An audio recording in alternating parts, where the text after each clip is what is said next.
Hey, Tom, you have any slides? Yes. Have you completed them for me, Phil? I don't have any slides, just my head. I could use the ticket because mine's back in my room.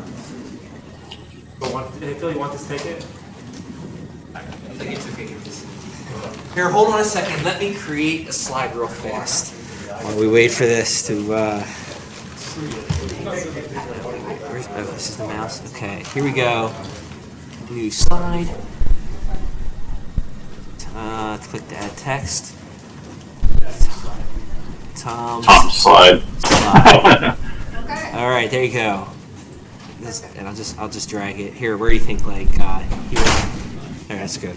Yep, got it. All right. Okay. From the beginning.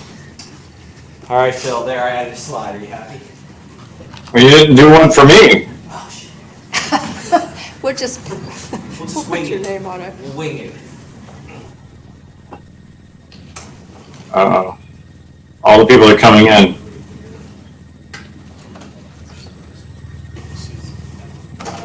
Disembodied voice they're hearing. Yeah. It's, Otherwise, they're not seeing. Yeah. yeah.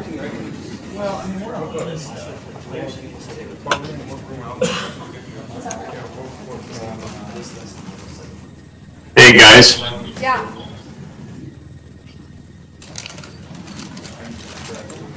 Yes, Phil. I just started, the webcast has a delay. I can't do it. I suppose if I muted it, I could, but it's a pretty good delay, probably about 30 seconds. Don't do that. Don't do that.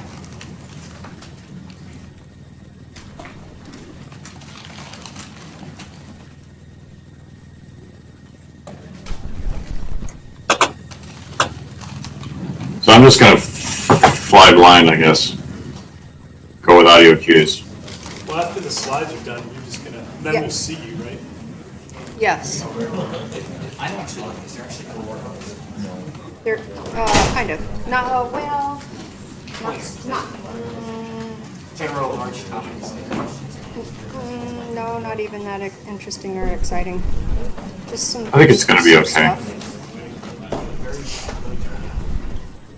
Oh, it's the last one of the day. Tonight is the dinner, and so people will go back to their room and change clothes and unwind and stuff. Yeah. Thank you.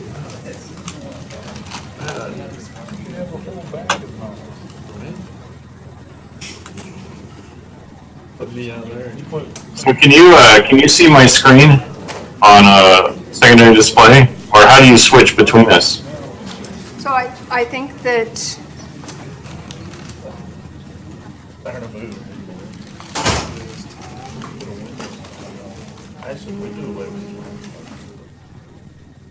That's me. That was me. that's you? Go back to the picture of Pepperdine. Oh, there you are.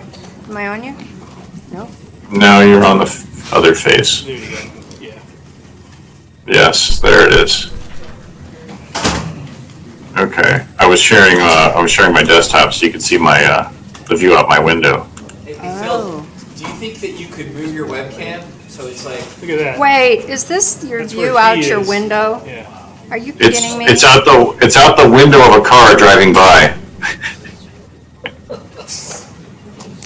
That's No, really it's beautiful. not my window. It's the closest thing I have to a window is this picture.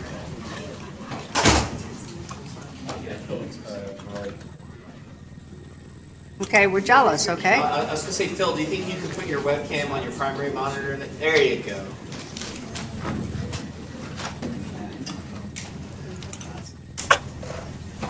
Yeah, we actually, those of us who live in the desert are really, really jealous. Get rid of that. Or is So, that on his side? I don't know. I don't know anything about it. I don't want to share it. If we get it full screen. Yeah, there we go. It'll disappear. Okay. And then you can just toggle back Okay. to our PowerPoint. Hey, Phil, we're going to say goodbye and go back to our PowerPoint. All right, sounds good. Okay, we're gonna get started. Alrighty, so it's close enough to 4 that we're gonna get started. So I'm Cindy Johnson, and I'm the moderator of this motley crew. Thanks for attending. I know it's late in the day, and I thought that the panelists could just kind of introduce themselves, and we'll start with the disembodied voice coming from the ceiling. Boy, that really makes me want to boom a little bit. Am I too loud or too quiet? Perfect, just right. This is Phil Bowl. I'm at Pepperdine Law School, talking to you from Malibu, California, where it's a balmy 71 degrees and sunny and not too humid. And it's 1 o'clock in the afternoon here. I'm the Assistant Dean for Information Services here. I've been here at Pepperdine for 24 years on August 3rd, so not quite 24 years. You age well. Hi, my name is Tom Ryan. I'm a Director of Information Technology at Rutgers University in Camden. Note that I didn't say law school. I started law school, and I've not been there quite as long as Phil. I only have 22 years. Oh my God. This is my 20th. I can't hear Tom at all. Well, you don't need to hear it. So I've only missed 2. Wow. Since I started working. It's awesome. I'm Doug Edmonds from the UNC School of Law. I've been there for about 9.5 years now, with UNC Chapel Hill for almost 20 years, hard to believe, but my 9th year at the law school now. I'm the assistant dean for IT. I'm Ben Chapman, and I'm the Assistant Dean for IT at Emory Law School, and I've been there since 2003. It occurs to me that we're all keeping some people from getting better jobs. Well, some of us aren't. Soon.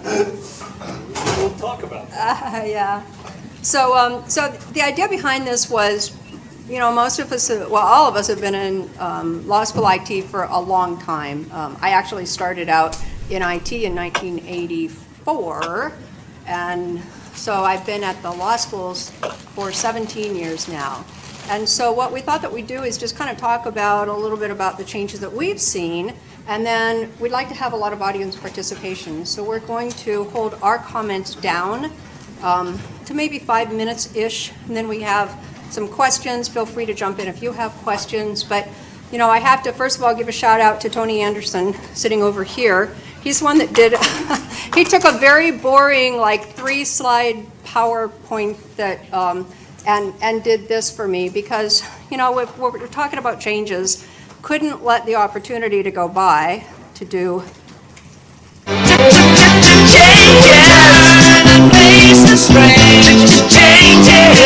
Ooh, look out, you rock 'em rollers. Changes. Face the strange. Changes. Pretty soon now you're gonna get older. Time may change me, but I can't trace time. I said that time may change me, but I can't trace time.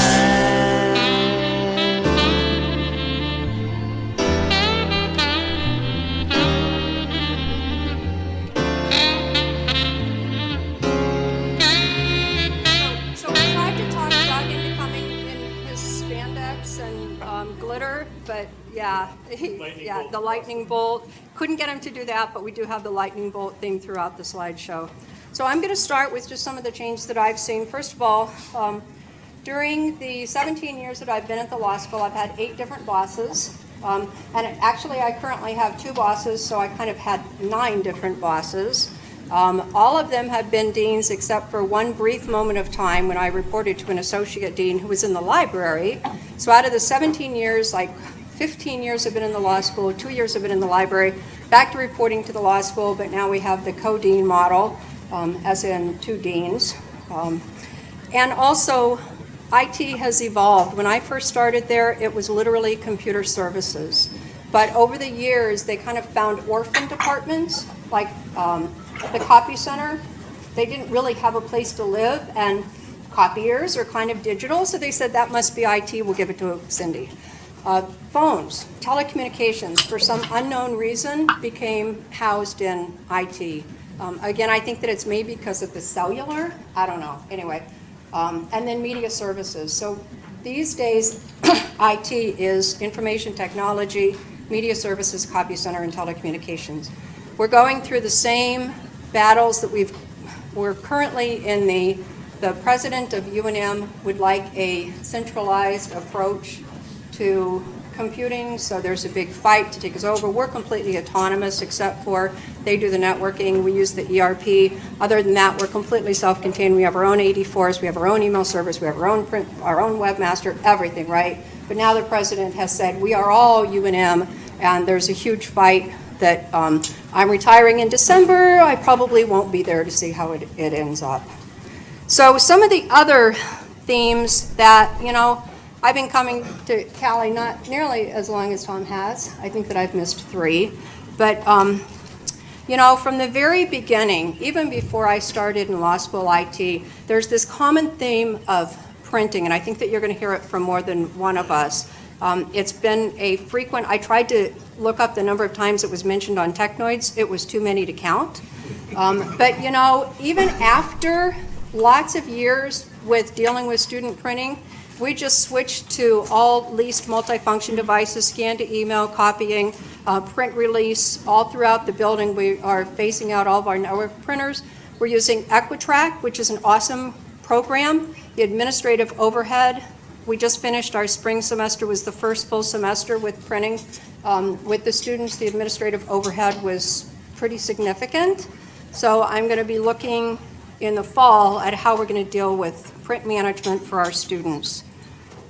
And you know, Tom in 2010 said that he doesn't want to talk about student printing, but as you see, we're turning him into the dark side. And regardless of what Tom wants, we're going to talk about student printing throughout the years. Because as everybody knows, print's dead, it's just not going to stay that way. Oh, there's Tom's slide. Oh, we got to the end already? No, one more. Because I'm going to go really fast to let these guys talk. So here's another big change, and I hope that you can see the little graphic that comes up. So, you know, when I first started, the law school did not have a laptop requirement program, but that changed in about 2000. And we made the statement that we don't tell you what to bring in, but we're a Windows shop. We have Active Directory, we have all Windows servers. A Windows computer is going to work best in our environment. And so I'm estimating that there were maybe 5% Macs when I first started at the law school.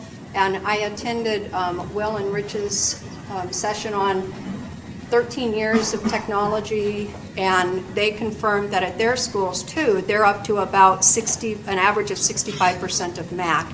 And that is a big change.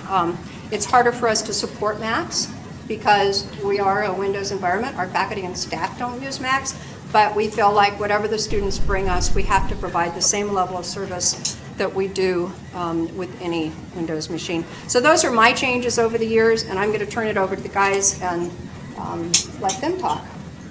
And this is apparently the only microphone that works, so go for it. Yeah, Phil texted me I'm going to, yes, what did Phil say? and said he can only hear people standing in front of the microphone, so you guys talk. Please get up. Also for recording. And there, Yes, Yeah. same thing. Suddenly I'm up. Oh my goodness. Phil. Hi, Phil. Thanks. So, as I said in my brief introduction, I've been with the law school. I believe last year I gave a talk about, maybe it was the year before, things kind of run together when you've been to as many Cali conferences as I've been to. So, when I first came to Cali in 1995, I was a Department of One. So I'm just curious in the audience here, if anyone started as a Department of One or is currently a Department of One, could you put your hand up? Right? Now, if you're still a Department of One, leave your hand up. Right? And so the big change I've seen, I guess, is from 1995 when most law schools were, IT was an afterthought, I think is a fair way to kind of explain it. It kind of got things lumped together. But then with the explosion of legal education and the market, I guess is no better way to describe it, everyone started building new buildings. Our IT staff increased. A few years ago, the new normal set in, right? And I say new normal, I'm talking about every school that's not in the top 10, though some people might say top 14. Is anyone in here not experiencing the new normal, right? Everyone, I don't know if we have people from Harvard or Yale or Stanford, but I've seen a lot of change there. A few years ago, Our IT group, for those that don't remember, we kind of absorbed other IT groups on campus. And so when I said that I was with Rutgers University Camden, I have only had 3 official direct line report bosses. One of them was for a very short period of time when I started. Another was so I'm not really counting that person. It's more like 3.1. I had a boss for a long time. My current boss is the vice chancellor, and I have dotted line reporting relationships to all the deans of all the schools on the campus, for the most part, and to some administrative unit heads. So we provide. We're a little different, but one of the things to me, I've seen is this changes that. We talk about running servers or centralization of those types of services. Obviously, we are doing that now for other departments. We're centralizing services into us. Managing all the printing for the entire campus, all the faculty and staff across the entire campus, all the recording, all those types of solutions. But something that I've seen as being changes, especially now as we move to Office 365 or other types of cloud-based services, is how I've seen now a pull away from the like what we consider the old standard type of services and looking more at instructional technology and different things that we can offer in that regard. That's where I see more growth being. I mean, everyone knows how to run Active Directory because I think you could have a 4-year-old running Active Directory for the most part. It is pretty easy point and click. If you want to do a little bit more, maybe it takes more, but for most people, they're not really doing a whole lot with that. But, change is good, right? If you sit and you don't accept change, then you might as well just leave. I think everyone in this room has seen changes at their schools. Budgets go up and down. Travel budgets go up and down, right? Cali Conference started with very few people. I think in 1995, there's probably like 60 people. I'm not sure if that number is right, 100 people. It was very small. It went up to mid-400s when we went to Las Vegas, and now we're back down around 250. I don't know if that's because of a shrinking in IT staff lines at law schools. I think it's a shrinking in the budget that is allocated for travel to IT staff lines. And the libraries, maybe the libraries are probably seeing a shrinkage of staff. So it's been a fun ride. I've enjoyed seeing the change. I worry a lot about what I think will happen to legal education moving forward, especially at some of the lower ranked schools. I never thought I would see so many law schools close or merge or become co-deans. We also have co-deans at Rutgers, for those that don't know. I think that hopefully it'll reap benefits. I think everyone's got pretty positive about it, but I think it's working well at your school, right? But they're both at the same campus. Our co-deans are at separate campuses, and so I think that makes for an interesting dynamic. We've been lucky that the first co-deans have had a very good relationship, but we have a new co-dean starting on July 1, so it'll be interesting to see if that dynamic changes and what that ultimately brings to the law school. So that's my very quick, very short 5-minute worthless talk. I'm intimidated by having Phil not only looming over me, but also staring at my chest from the computer screen in front of me, so I'll do my best here. Like I said, I've been at Carolina Law, or UNC Law as we go by, since January 2007. I started in the middle of a year, which was interesting to kind of come in midstream like that, but I had already been at UNC for a good 10 years at that point, so I had the benefit of knowing a lot of people in central IT. And like a lot of schools and my peers who have already spoken, we face that constant sort of cycle of decentralization versus centralization, that argument that we don't want a lot of duplication of effort at UNC, just as many of these other institutions have had to face. And several years ago, about 4 or 5 years ago now, we were one of the first big schools, universities I should say, that brought in an outside consulting agency. It was Bain Consulting. Not Mitt Romney's organization, different one, to look at our whole institution and figure out where there was duplication of effort and where there could be cost savings. That was funded by a private donor. It would never have been funded by the legislature because they don't like funding us. But that's another story that I'll get into in a moment. But so we had to look very hard at what we were doing internally as distributed or decentralized IT at the law school versus what we could get from central ITS. And I think for the most part, our relationship with central ITS has improved over the years. That's largely been due to changes in leadership at ITS. The last two CIOs at UNC Chapel Hill have been very much about collaboration and communication, whereas some of the former CIOs maybe were more about creating fiefdoms and power centers, and they didn't have a warm fuzzy feeling when they talked about the distributed IT shops. But so we have fared fairly well in that whole game of claiming what we can do better locally versus what central ITS can do. Again, like a lot of law schools, we rely on commodity level services from ITS as far as our learning management system. We used to be Blackboard, now we're Sakai. That's all of campus. We don't do it in-house.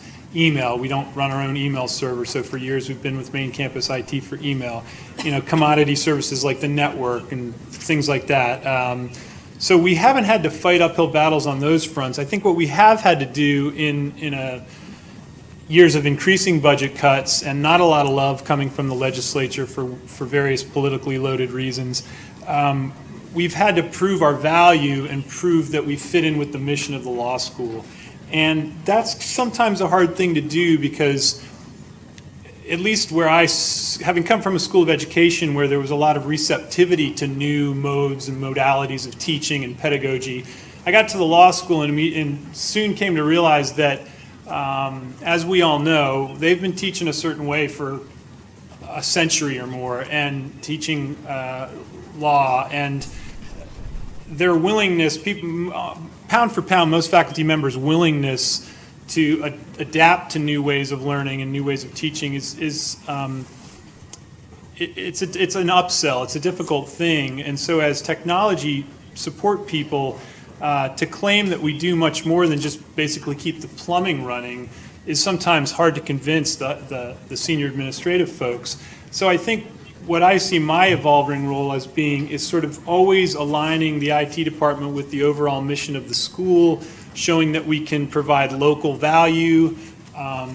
doing more with less, to use the old tired cliche, to maintain our level of service even in the face of budget cuts and sometimes staff reduction. We, like Cindy, we've had to take on telecom. When the phones went from analog lines to VoIP, suddenly that was no longer a facilities thing. I became the phone guy. Now IT handles all the VoIP phones because they are, after all, little mini computers in a sense. I'm happy to say that back in 2008, which was my second Cali and my first time presenting at Cali, I did something called Mac Attack, but it's okay, they come in peace. Because I'm a Mac guy, and so when I got to the law school, I was like, why aren't we supporting Macs? Why, you can count on 3 to 5 years out, we're going to be flooded with Macs. And my prediction came true. So I saw the writing on the wall, and I don't have any problem supporting Macs, but we have a student population that reached the tipping point probably back in 2010, 2011, where we definitely saw over half of our students showing up with Macs. But now, as a policy, when a new faculty member starts, I reach out to them. Our standard package is still a Win 7 desktop, soon to be Windows 10. And we'll get you all set up. We can give you a laptop with a docking station, or if you're a Mac person, I'm happy to get you a Mac. And more, I have faculty members electing to get Macs. Yes, we don't integrate them as well into the AD, although they can be integrated into AD, but that hasn't been an issue. So as far as that as a moving target and having to support Macs, that hasn't really been so much an issue, but we have put more human resources toward that. We have now a dedicated staff person who's sort of our go-to Mac person, because I'm usually too busy, frankly, to help all the students. So that's sort of been the thing for us, is sort of, proving our value to the organization, aligning with the mission and the goals, and helping try to find ways to increase revenue in the face of declining enrollments and tuition dollars. So.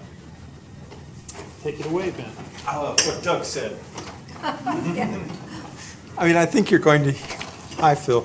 I think you're going to hear similar stories from all of us. I went from being a department of one. They cleverly posed it as, we need someone to found the technology department at the University of Tulsa. And I was a department of one for a long time there. And so I've been at Emory since 2003, and of course we were a PC support shop, But we were also the people who ran the storage. We ran the email. We ran the web servers, and we designed the web pages. Now we do so much less of that. The university does an excellent job, and they charge us for it. They do an excellent job of providing the commodity services that people were talking about earlier. And that includes Active Directory integration, storage. Storage is huge. Not having to provision, although I'm still very proud of the old Apple RAID array, and I can't quite surplus it. It's so beautiful. It was so expensive. But they provide storage for us now on this giant Isilon thing, and it's their problem if there's a hiccup with it. They provide so many services, so many commodity services that we rely on, whether it's the networking or storage or directory integration or email or the security team that I cannot fund. You know, we have an excellent security team. They worry about the headaches of integrating a fairly small university with a very large healthcare system. And all of those things are much appreciated. It does leave us justifying what it is that we uniquely provide to the law school. It has to be something more than that we are physically closer. You know, some days that's all it feels like. You know, they found me first. We still do classroom technology support, and we still do desktop support for PCs and Macs, like everyone else. My shop is predominantly a Mac shop, and our students are about almost exactly 65% Mac. My faculty are increasingly Mac users. I have pulled back a bit from handing out Macs to new employees. I require them to demonstrate some amount of competency on a Mac. I don't want, because they've become so popular that when we talk to them now, and we do interview them when they come on, we ask them whether they're familiar with the fact that Outlook on the Mac is just not there compared to Outlook on the PC if they were a power Outlook user. There are just too many things that are still not there. And so we've pulled back just a bit on evangelizing the Macs among the faculty and staff because the usability benefits don't outweigh the increased support when we have to turn around and install Parallels to get the functionality that they actually want. So we have those issues. But one of the biggest changes that I've seen over the last few years, and it's part of justifying our existence, is governance. I've been chair of a governance committee an IT governance committee at the university for some years now. I have a dotted line report to the deputy CIO, and I report to our chief business officer within the law school. But the pervasive and useful growth of IT governance throughout the institution, which requires you to think a bit more, plan a little bit more, and justify more of what you're doing. That's been sort of a burden, but there's also been significant benefit from that as well. I wanted to mention a couple of other things that are external to IT, but I think have impacted all of us, leaving aside the general economic downturn. The growth in marketing departments. How many of you had a marketing department when you started your job? You mean communications / Communications/marketing, true. Okay, there was a Just comms purely department. marketing. Right. Well, ours is marketing and communications. But how many of you have a marketing and communications department now within the law school? How many of you have a marketing and communications department that's more than one person? How many of you have seen the marketing and communications department grow more year over year than IT over the last 3, 4, 5 years? Okay, there's a direct connection, and there's a reason for this. And it's not, this is not necessarily a bad thing, but since 2008, we're all scrambling, we're all hustling. And there are many, many things that the marketing and communications people are trained to do that frankly, that was something we did, but it didn't necessarily mean that we were great at it. We no longer handle anything having to do with the web server. That goes to Marcom. Most communications plans, which is something we didn't have when I started, most communication plans are run through Marcom. Most of our all of our social media is run through Marcom. So the marketing department has necessarily grown. But when there's a fixed number of dollars available for staff, that does mean that there are other choices that have to be made. The other thing that has grown within our institution, don't know about within yours, is analytics. The growth of having a person on site who is a business analyst or data analyst person or data scientist. How many of you have someone with a title like that now at the law school? Just a few. Okay, we've got 2 at Emory Law School. How many of them report into the IT department?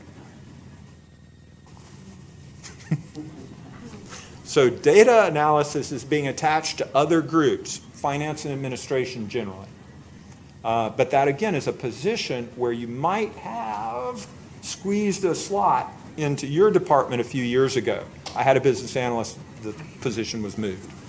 And then third, of course, is the growth of new approaches to pedagogy, both in response to 2008 and also in response to the ABA's desire that we get on the bus with modern educational practices.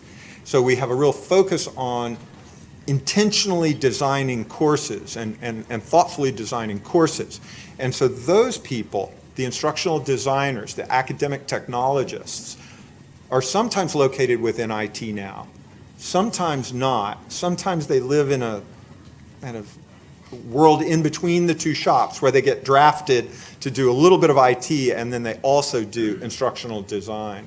But you've seen the growth of that. That's a role we did not traditionally fulfill. The other thing, now that you're starting to see, at some institutions at least, better control of the perimeter and better control of security throughout the institution, we spend less of our time on break fix, which means that our users have a reasonable expectation that we should be applications experts.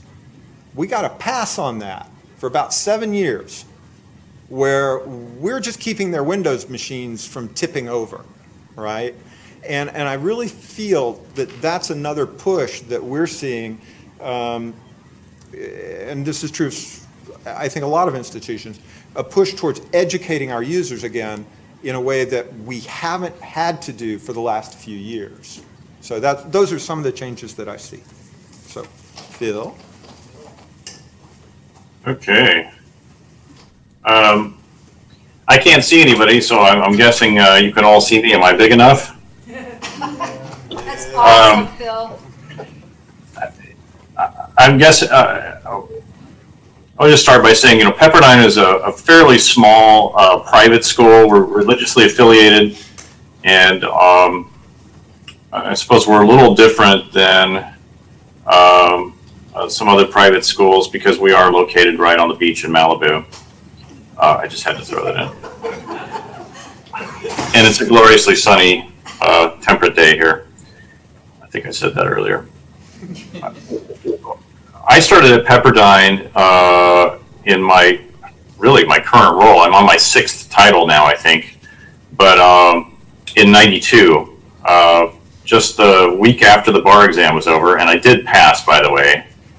I probably could have, maybe should have gotten a different job, but I really like this job.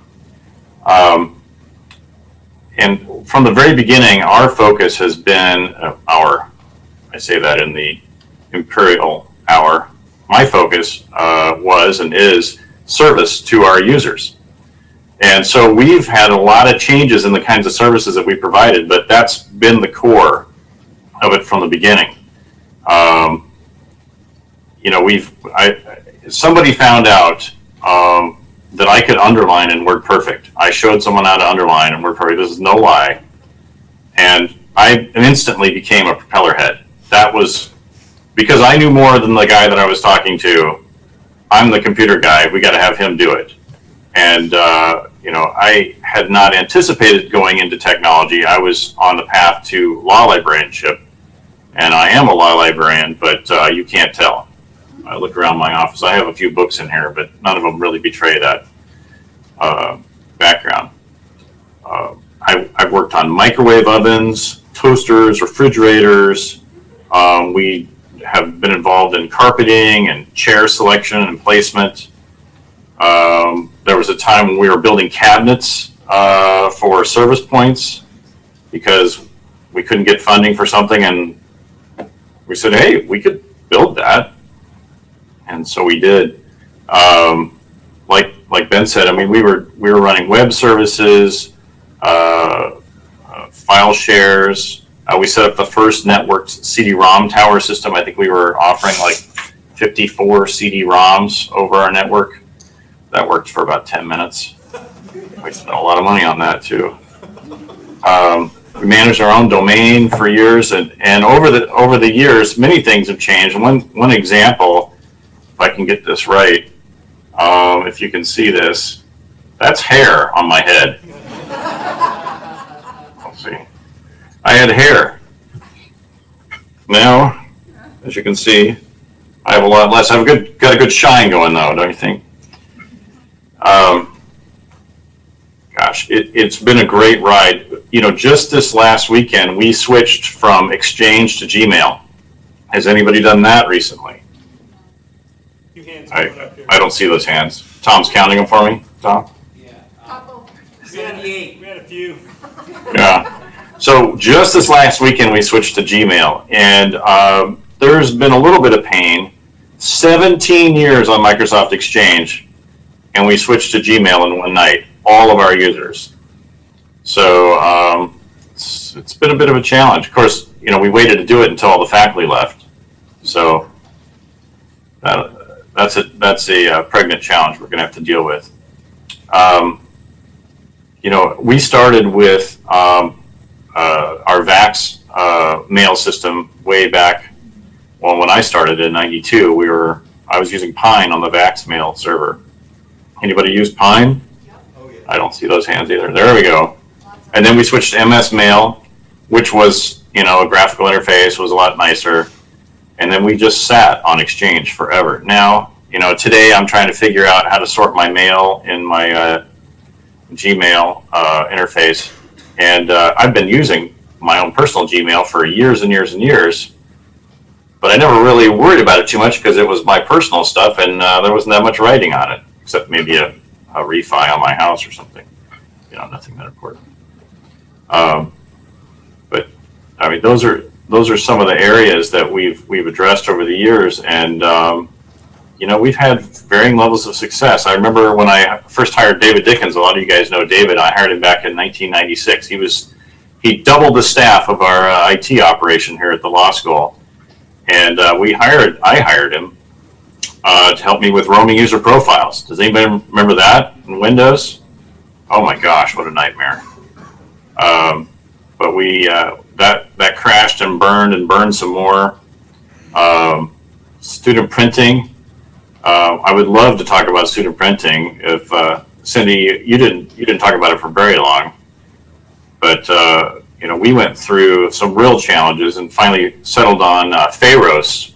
It was called Uniprint in those days, and we've been using it for, gosh, well over 15 years now. And now the university is looking to adopt it.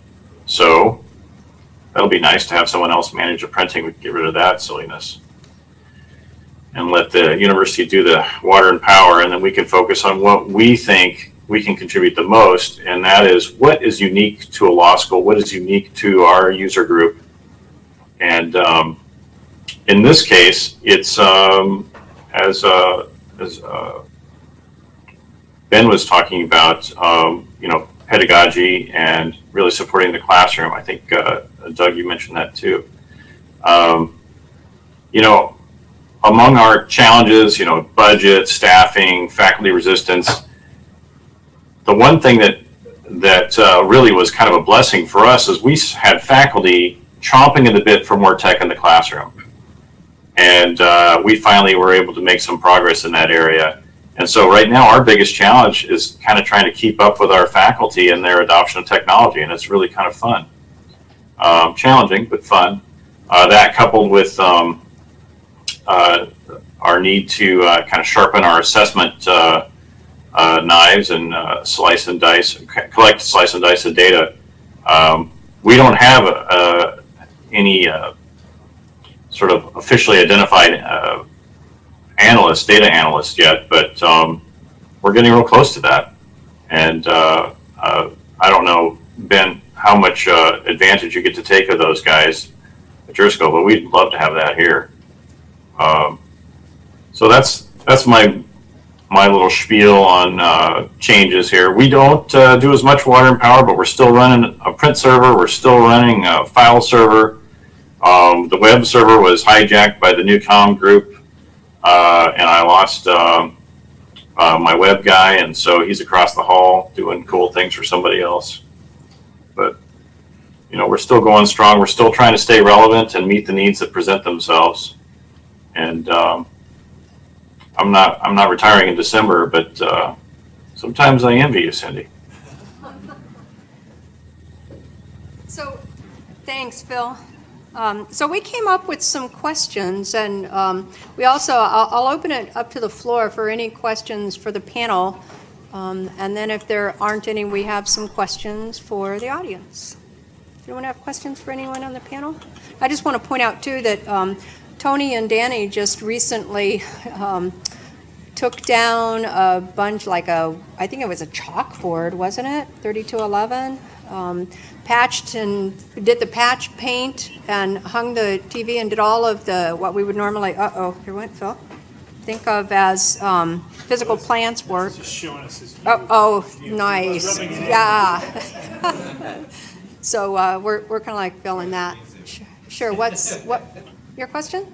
Oh, it was for Phil. I was just interested, I don't know why he went to Gmail versus 365 since it's still not much change. Okay, the question was, Phil, why Gmail instead of O365, Microsoft to Microsoft? Oh, one of the things that hasn't changed at Pepperdine is our ability to influence decisions. It was sort of selected for us. Several years ago, our CIO started us down the Google Apps path, and that sort of paved the way to us eventually adopting a Gmail. We are moving away from Microsoft and embracing all that's Google with very affectionate hugs. Other questions? I know it's late in the day. Go ahead, Chad. I guess this is for everybody.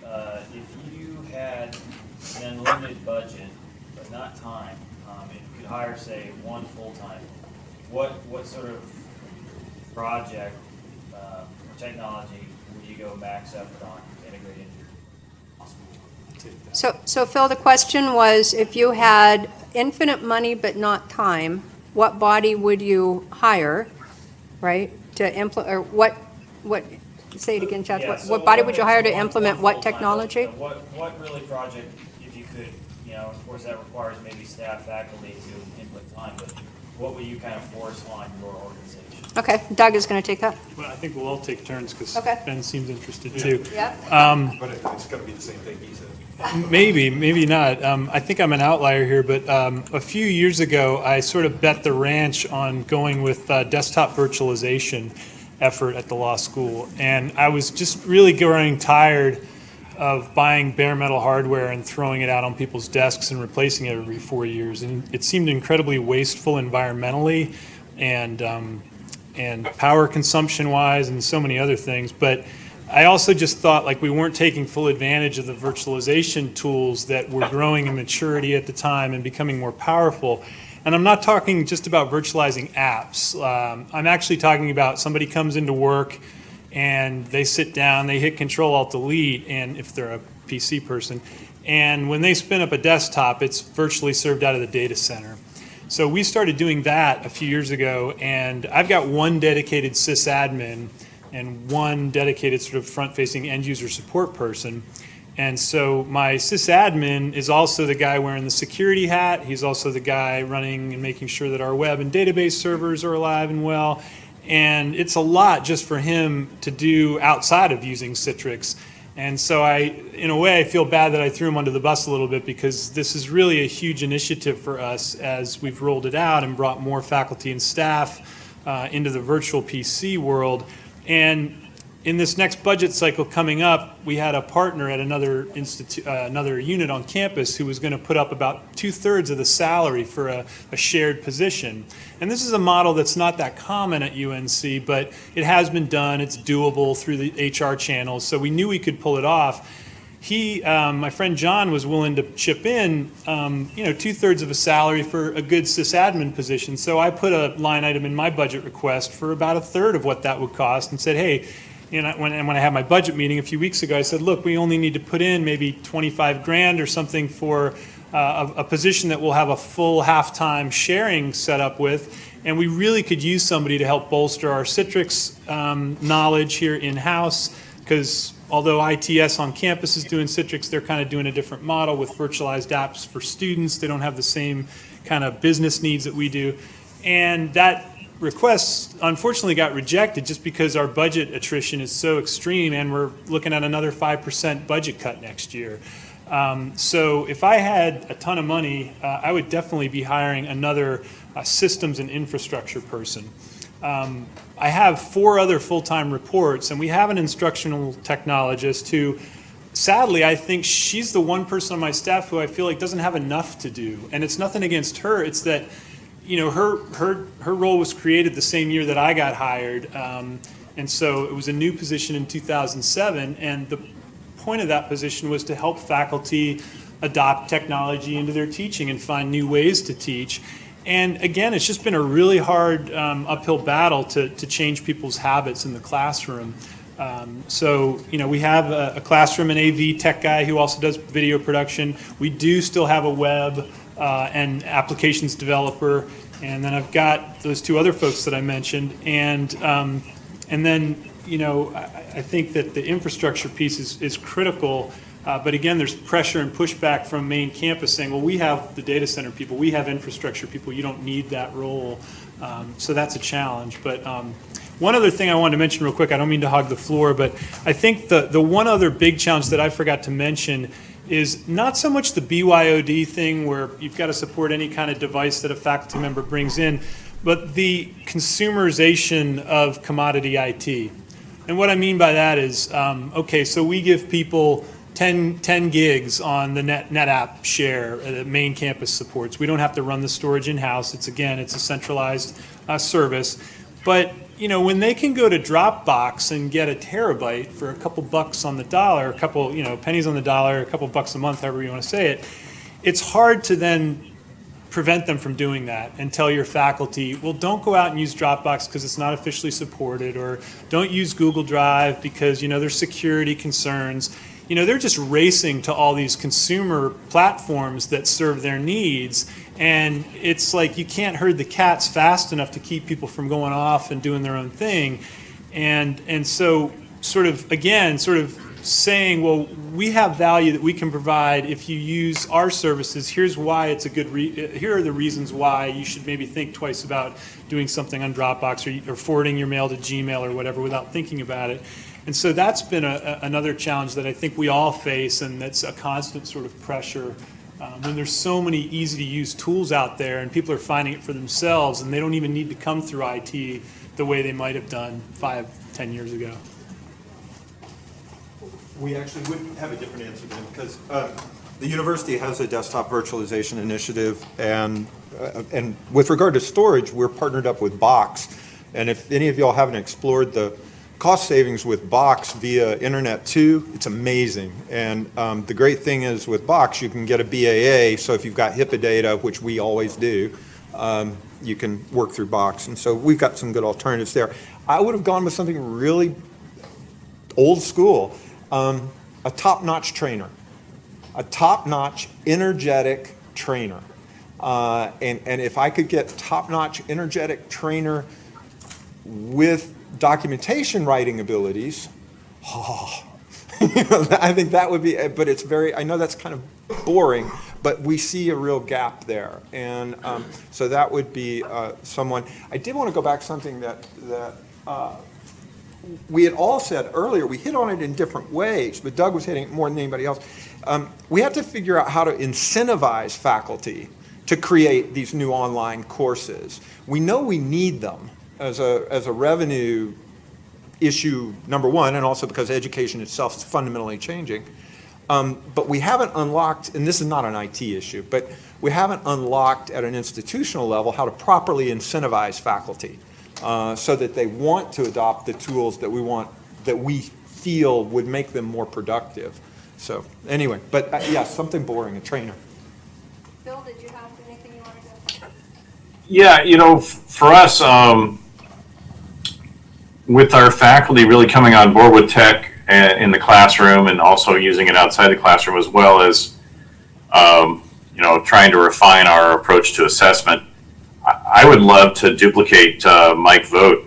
I don't know if any of you know him. He's our manager for instructional technology, and kind of like what Ben was saying. I mean, we really need folks to know how to use what we've got, and being able to train and document how to use this stuff, especially now, with our changing over to Google and starting to really embrace the sort of Google universe. That's kind of a new thing for a lot of us, and certainly for our older faculty, it's been a little bit of a challenge. Thank God, folks are adopting fairly quickly and adapting quickly. But it's what's today? Thursday. So we're just real early in this process, and we could really use the folks that we hire typically aren't just and Tom used to talk about this a lot at Cali. They're not just a straight up vertical expert in one area. Our guys are all around bad men. I mean, they got like one area that they really focus on, but they're good in a lot of areas. And having that Swiss Army knife, staff member that can focus on faculty support and classroom tech, as well as training. I mean, that's where I would focus. But I think probably a little different. So we actually do have open positions right now, and our biggest problem is filling them. So we have one position that's posted. It's been posted for about a month and a half. It's a web developer position. To join our group, we have another web developer. We have 2 application developers. We join that. Right now, the number of applicants is very small. Even though it's advertised in multiple places, I don't quite understand. As much as everyone talks about how the economy is bad, apparently people don't want jobs. I would say that for us, when you talk about hiring anyone that you could hire, the interesting thing for me, and I don't know how many other directors see that, is most of the times when we post a job online, I get calls from headhunters.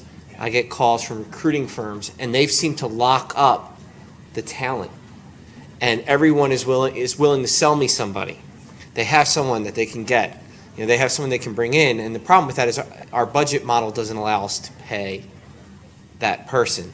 And so, to answer your question, it's kind of a weird answer, is I'd actually like to find someone to hire, right? So we have a lot of needs. We have all the needs that you guys have too, and we don't have the problem with money. For the most part, we actually do have money to hire people, and I think that's the downside. The benefit for us is we're supporting our nursing school, which is like the law school of 10 years ago, 15 years ago, right? Nursing is increasing exponentially.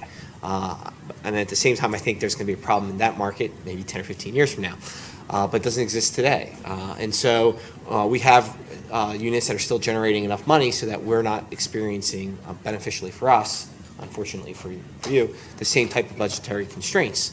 But we are having a problem recruiting and having a problem hiring and bringing in qualified candidates. Nothing more frustrating to hire someone and for them to leave 3 months later because they got offered a lot more money outside. And so I think still, I mean, everyone in this room, if I asked you if you were underpaid, you'd probably say yes.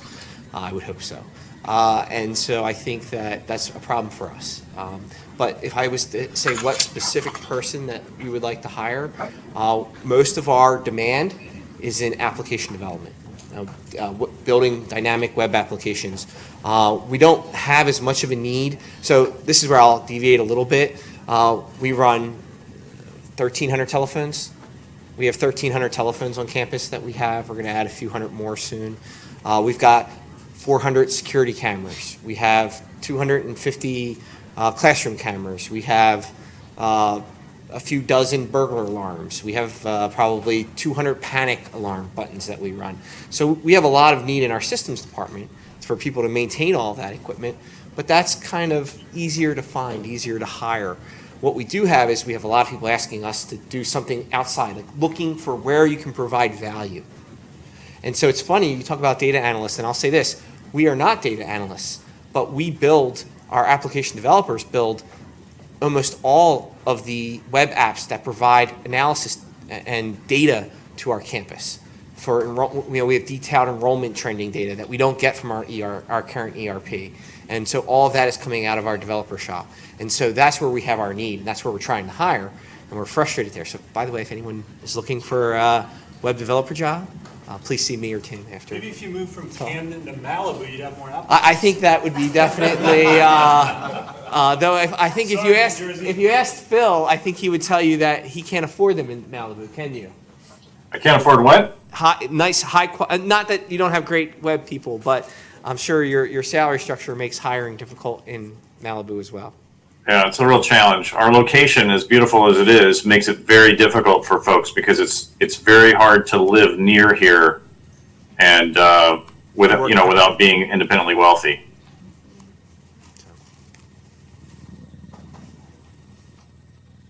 Other panel questions for the panelists?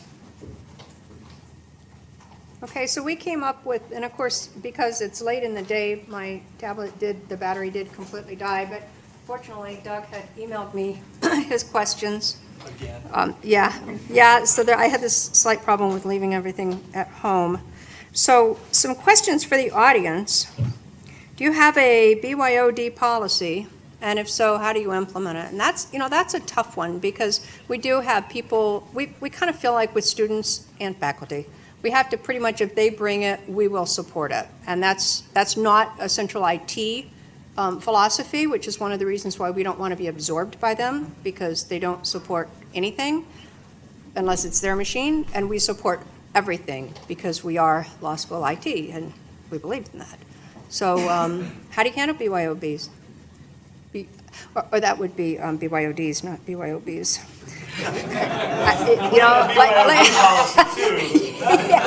Late in the day, I'm starting to think it's close to 5. It's 5 o'clock somewhere. That's our problem. No, but we're driven by exam. We use exam 4. Yes. So it's really exam 4 won't run on X, Y, and Z, and so you can't bring that.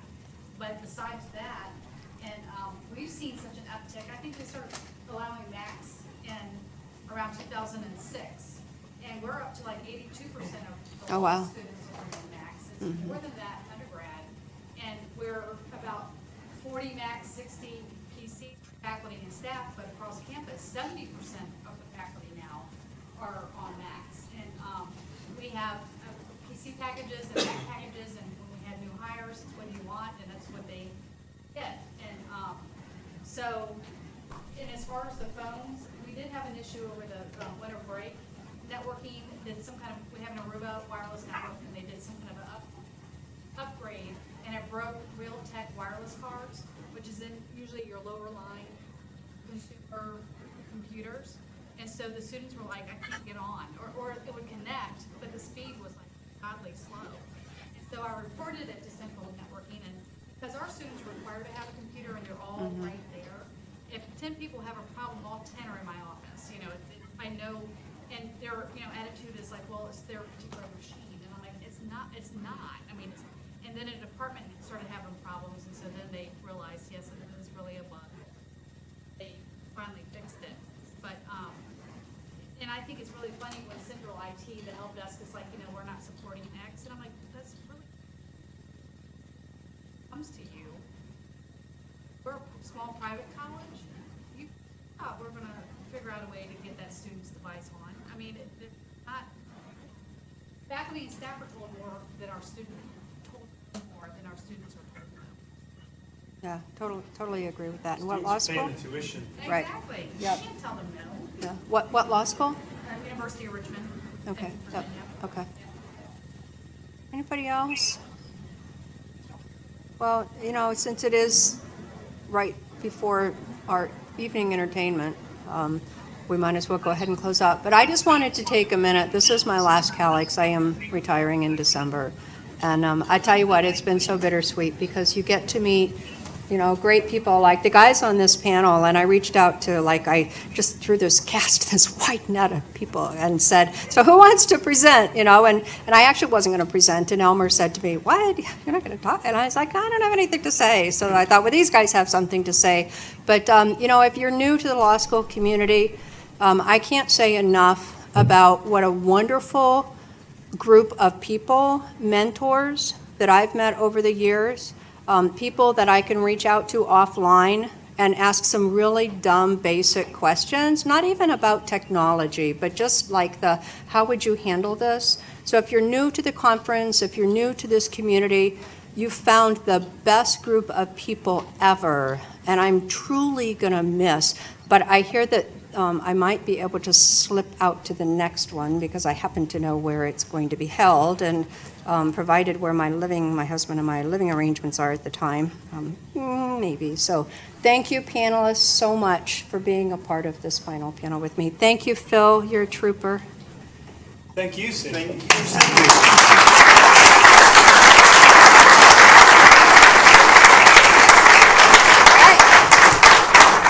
Some of that BYOB stuff. Phil, where's the meat? My patio.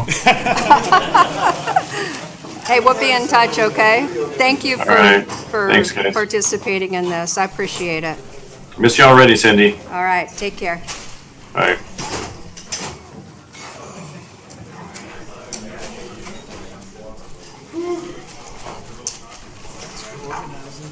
Oh, yeah. Well, like I said, how hard is it with this group of people, right? Thank you very much. Yeah, thank you for participating, because I truly, when Elmer said, wait, I was like, I literally have nothing left to say. I wouldn't have done anything this year had it not been for you. I enjoyed Ben's session an hour earlier. That was cool, but I didn't have anything I could cook up this year, so. Yeah. To take a break.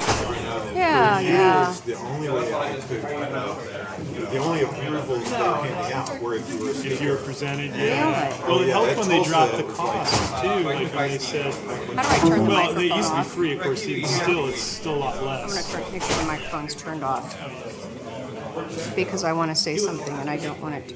Maybe it'll still be streaming. Wait, what if I? Oh, hold on.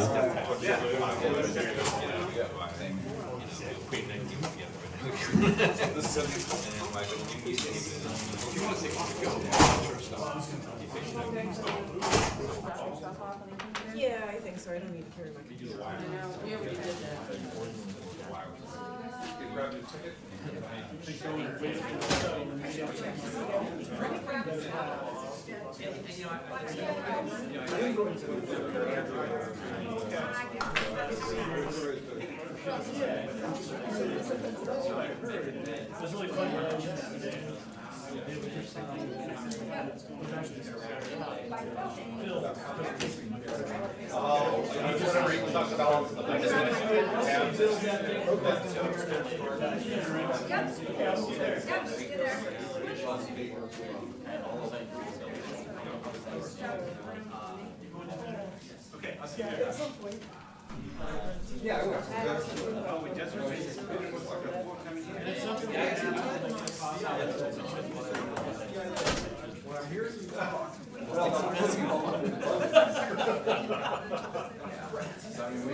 Everyone in our group is, That's where I use my experience.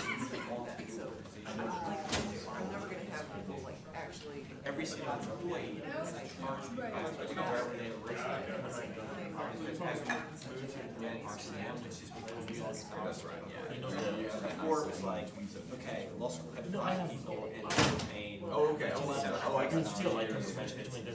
So, like, He's not had to well, we across all the deans, so I had to go, so the first year we did it across all the deans, and the deans decided they didn't do their business clubs. So the second year, all their businessmen, all their businessmen were talking, like, well, here's how many tickets are in. That was a lot of really cool stuff. As long as you Like to have, side by only have an hour window. They have, the same job title exists. Nobody, you know, takes this. All right, yes. Yeah, and there's certain things that we only run on the agenda. So,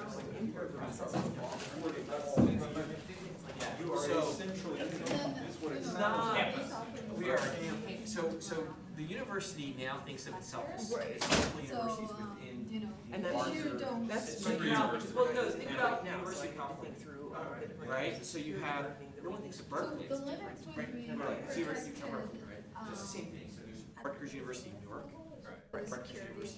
But if it's an Apache server, if it's something. So, right, so that- if it's an Apache if server, it you suddenly has patch- HT access, I have to think of that, but I never have to think about it on the rest. so those are, And then there's so Rutgers University. the route we wanna go is like. So there's a central IT group that is merged with the group that was with. I've only run into. They have one actually, so they have IT Hold on. staff. We'll talk it down. Do you see the Once they're on lights our now? campus, their only main primary support function is. Where are we meeting? Graduates. Don't the buses the signs downstairs? And then the rest of them, Yeah, buses then they. to go, they 'cause make I don't know where requirements it's walking to be- distance. be- I do have my ticket with me if I just need. Like the telecom in New Brunswick says, we need you to do this, they don't understand. So there's.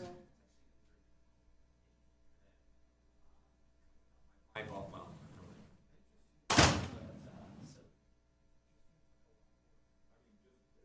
It's confusing. a lot of work. And trying to figure out how to prioritize, how you address when you've got that many bosses.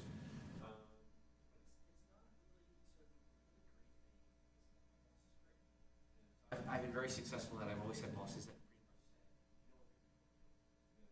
Now we're doing it for the campus.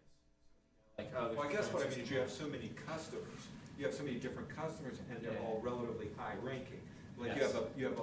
you have multiple deans who can be unhappy, multiple departments that can be unhappy. Well, we're developing services that kind of are developed for all of the people in the campus. Right. So our help desk follows the same procedures for the law school than they would for nurses. Yeah, CIO, you sound like a CIO. because I have to be the one who plays the chair of the physics department when someone on my staff does something. Old boss.